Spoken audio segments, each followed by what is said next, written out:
Would some rather pick a terrible partner and not be alone other than focusing on themselves? Well, when you're in it, you don't know that it's a terrible partner until it's too late. If you don't have the education around psychology, if you're really attractive to somebody, and for example, you have an anxious attachment style, and you don't know that you have an anxious attachment style, all you know that this person is really hot and they're present enough to get you excited, and then they pull away, and then they come back and you're excited again, and then they pull away, and they come back and you're excited again, and you like this up and down to the point where eventually you start a relationship, you're seeing each other.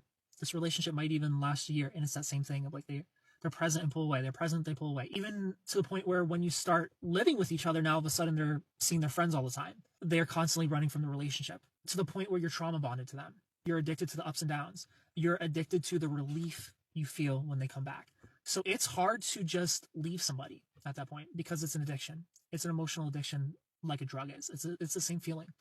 And you kind of feel like you can only feel that relief if they fix things because you attach the relief to them. So we can't really judge people when they're in an awful relationship for not leaving because it's hard. It's really hard to leave. So people will stay around in hopes that maybe if I do this enough, maybe if I do this for them, they'll eventually love me. They'll eventually appreciate me. They'll eventually be good to me if I just give them what they want. If I just behave how they want me to behave when they hang out with their friends and don't come home until 2 a.m. Maybe if I just shut my mouth and not get upset that they're crawling home at 3 a.m., they'll love me.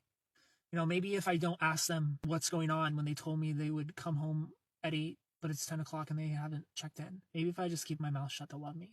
To the point where it's just a mental torture and you're just constantly abused and beat down until they cheat on you and throw you away. And now you're like, what the fuck? I thought I was a good person.